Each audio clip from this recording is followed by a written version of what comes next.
Sweetheart? It's your boy Ramboy at ayon daw sa paniniwala o haka-haka, kapag hating gabi daw ay may pumapatak na kapangyarihan mula sa puso ng saging. Kaya tara, samahan niyo. Tara, tara. Sama lang.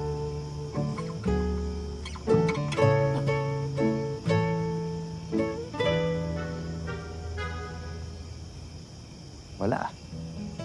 Okay, so medyo hindi tayo nagtagumpay doon. Pero, siyempre, survivors tayo. Meron tayong plan B. B for bukas. Bukas, ulitin natin to. Okay? See you guys, mga Ram Boys, mga Ram Girls. Mahal ko kayo.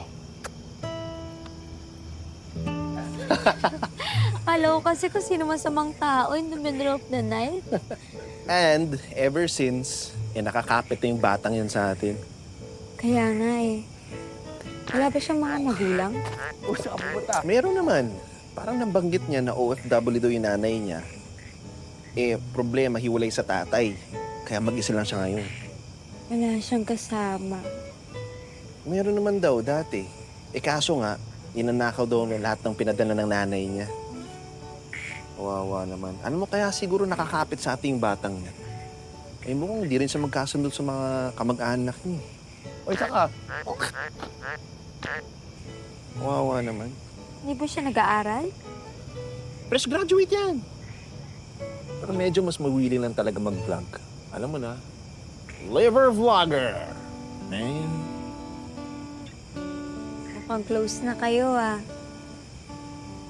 Yes mo na yung kulitan nyo ng kapatid mong sa Angelito, no?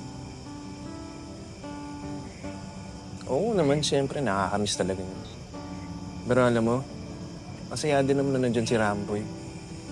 Naalala ko tuloy yung buhay namin ni Angelito sa Cebu.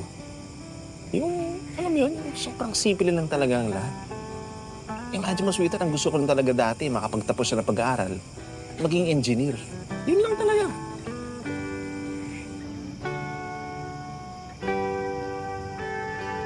Hello mga kapatid! Ako si Enrique Hill ng Asikat and Proud. Mas lumalalim ang sekreto sa bawat episode. Kaya pa ba? Kung kaya pa, mag-click na sa next video at mag-subscribe na sa TV5 YouTube channel. Let's go! Now na!